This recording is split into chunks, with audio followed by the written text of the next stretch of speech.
apakah semua orang yang puasa bisa mendapatkan 4 kemuliaan tadi atau tidak? Ini poinnya. 4 itu kalau digabungkan jadi takwa namanya. Singkatnya, apakah semua orang puasa pasti bertakwa? Ya, tanyakan Al-Quran. Apa jawaban Allah di Al-Quran? Dijawab langsung di ayat Siyam. Al-Baqarah ayat 183. Ya ayyuhalladzina amanu kutiba alaikumus kama kutiba alal ladzina min la'allakum.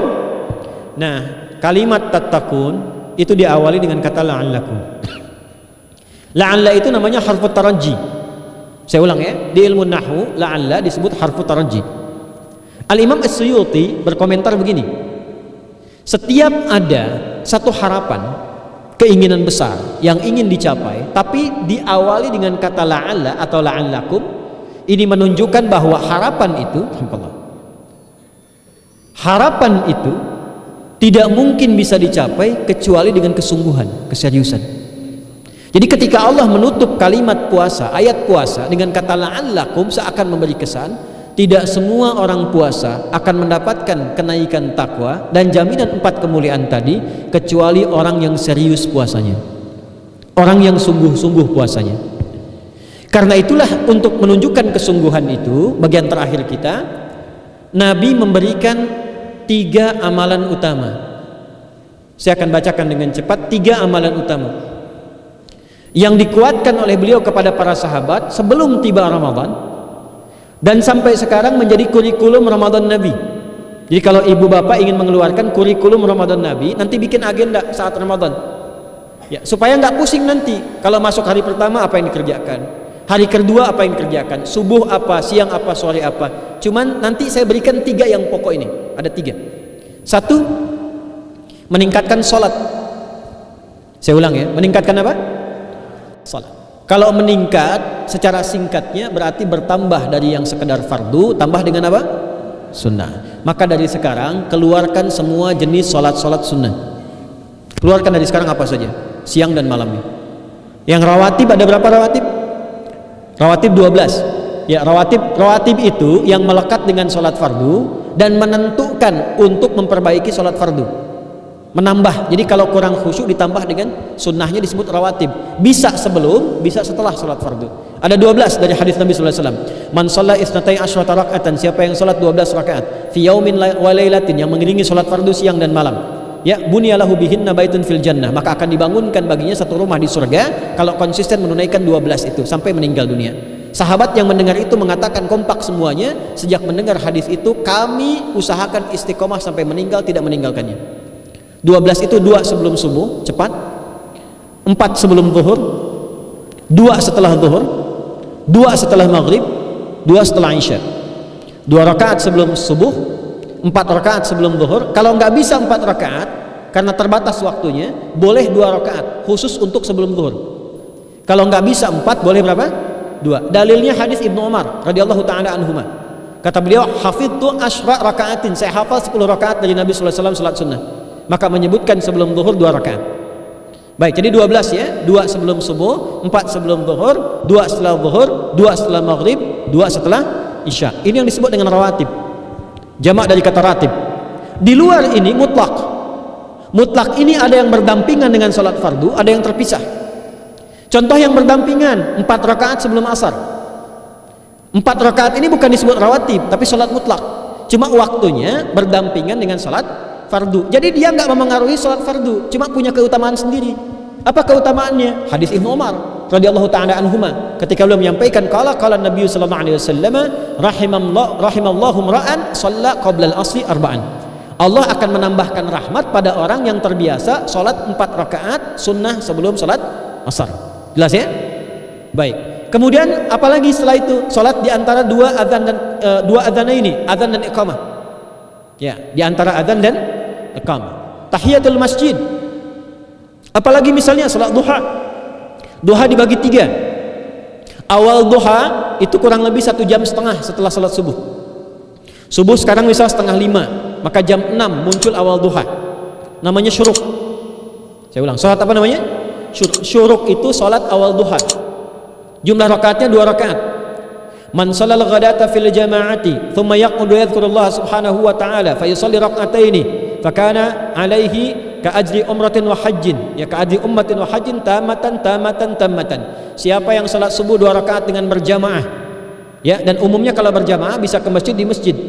Kalau tak mampu ke masjid, tunaikan di rumahnya. Setelah itu tidak beranjak dulu, dia duduk untuk berzikir kepada Allah. Zikir itu bisa baca Quran. Quran surah 15 ayat 9 itu Quran disebut dengan zikir. Quran surah 54 ayat 17, 22, 32, 40 itu Quran disebut dengan zikir. Bisa baca Quran, bisa berdoa.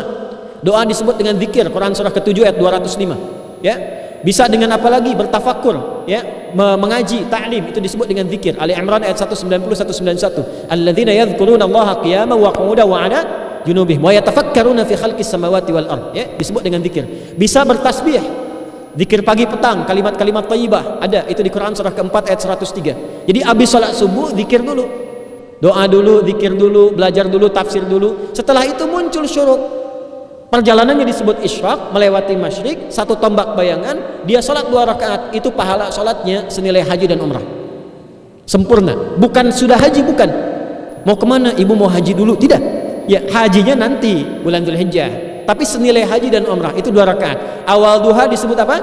Syuruk. Pertengahan duha sekitar jam 9 jam 10. Jumlahnya 2 sampai 4 rakaat. Ya, 2 sampai 4 rakaat. Apa fungsinya? 1, mengganti seluruh zikir yang ada dalam tubuh kita. Mata berzikir, telinga berzikir, lisan berzikir, bisa diganti dengan 2 rakaat duha. Itu waktunya pertengahan duha. Kurang lebih dari jam 8, 9, 10 lah, kurang lebih 3 jam itu, ya. Yang kedua, bisa menghambat atau menghentikan, menahan satu musibah umum. Misal ada kebanjiran nih atau macet nih. Orang-orang kena macet. Bapak yang biasa salat duha pertengahan itu tiba-tiba ditolong oleh Allah, dibebaskan. Tiba-tiba ada orang datang, Pak lewat sini di sana macet, atau dibimbing ada kontraflow. Itu manfaatnya duha tuh. Yang pertengahan. Yang terakhir adalah akhir duha, sekitar jam 10 sampai jam 11 menjelang ke zuhur. Ya, akhir duha itu jumlahnya dari 2 bisa 4 sampai 8 rakaat. Di antara manfaatnya bisa mempermudah datangnya rezeki dengan izin Allah Subhanahu wa taala ketika ikhtiar. Itu duha. Nanti ke malamnya silahkan tahajud, tingkatkan tarawihnya sampai ditutup dengan witir. Itu salat. 2 yang terakhir saya cepat. 2 yang terakhir adalah banyak berinteraksi dengan Al-Quran. Ada 3 caranya. 1, banyak membaca. Itu namanya qiraah. Silahkan Bapak Ibu siapkan dari sekarang. Targetnya khatam misalnya 1 kali berapa juz? 30 juz. Kalau mau gampang bagi 30, berarti 1 hari berapa? 1 juz. Paling gampang lagi supaya nggak capek ngajinya, supaya nggak capek, bagi 1 juz 5 waktu sholat. Contoh, juz pertama itu Al-Baqarah plus Al-Fatihah. Al-Fatihah saya nggak hitung lah karena sudah hafal ya. Al-Baqarah itu 141 ayat, juz pertama. Bagi 5, 28. Jadi setiap ketemu waktu sholat, bagi 2 lagi. 28 bagi 2 berapa? 14. Sebelum sholat baca 14 ayat, setelah sholat baca 14 ayat. Itu 14 ayat itu paling-paling nggak nyampe 5 menit Bu, Pak. Kalau investasi 10 menit setiap waktu sholat, bagi 2 kita baca 14 ayat, itu insya Allah selesai Ramadan khatam Quran. Itu udah rumus. Ya, tidak cukup dengan amin, siapkan dari sekarang. Siapkan. Ya. Kemudian mengkaji, kajian, tilawah. Itu tilawah itu di hadis Muslim pahalanya banyak. Ya, majtama'a qaumun fi baitin min buyutillahi. Ya, kita ngajinya Quran hadis ya, biar apa lebih kuat dalilnya. Majtama'a qaumun fi baitin min buyutillahi yatluna kitaballahi wa yatadarasuna fima bainahum. Ya, siapa yang bisa tilawah Quran, ngaji, tafsir, keluarkan misalnya untuk Ramadan 10 hari saya pengen tahu Al-Fatihah. Itu ketika dilakukan punya 4 keutamaan. 1, ghasyyathum rahmah. Selama ngaji rahmat Allah dibentangkan. Kalau pengen doa cepat dikabulkan, kalau istighfar diampuni. Yang kedua, awas ini nazalat alaihimus sakinah, diberikan ketenangan dalam jiwa. Bapak Ibu pengen di rumah tangga nyari sakinah, isi dengan Quran di rumah. Amalan terakhir infak. Ya, hadisnya dari Ibnu Abbas, Ibnu Abbas radhiyallahu taala anhuma, qala, ya, beliau mengatakan kana Nabi sallallahu alaihi wasallam ajwadan nas wa ajwadu ma yakunu fi Ramadan. Adalah Nabi sallallahu alaihi wasallam itu orang yang sangat luar biasa dermawan dan lembut. Dan bertambah dermawan lagi ketika tiba Ramadan.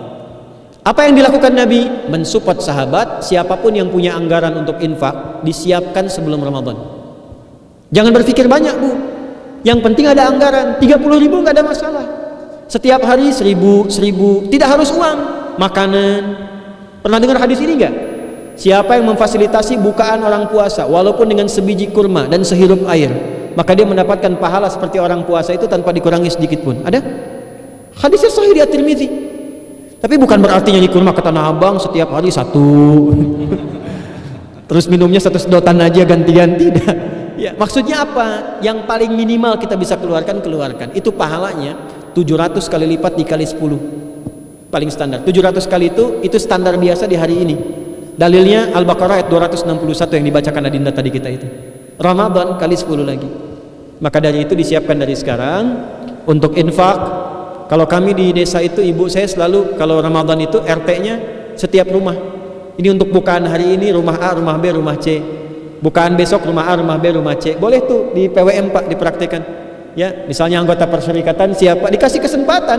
Mungkin nanti yang lain kurmanya, yang ini misalnya jeruknya, yang ini ininya. Setiap ada bukaan ya kirim ke yatimnya, ya kemudian ke pondok-pondok asuhan Muhammadiyah yang tadi disebutkan sekian ribu itu, cari pahala. Ya, saya kira itu yang bisa saya sampaikan sampai dengan batas waktu yang diberikan. Semoga bermanfaat dan semoga Allah Subhanahu wa taala berikan kemuliaan kepada kita semua, kesehatan. Dan saya yang terakhir saya ingin sampaikan doa penting. Tolong hafalkan doa ini. Dan ini doa yang diajarkan Nabi menjelang Ramadan supaya mendapatkan kesehatan, kekuatan, keselamatan untuk beribadah saat Ramadan. Hadisnya di At-Tirmidzi nomor hadis 3254. Qala, langsung saja qala Nabi sallallahu alaihi wasallam, Allahumma ahillahu alaina bil yumni wal iman wassalamati wal islam rabbi wa rabbuka Allah. Nah, itu tolong nanti dihafalkan, tadi sudah direkam, dibimbing. Nanti ketika ditetapkan masuk awal Ramadan, bacakan itu.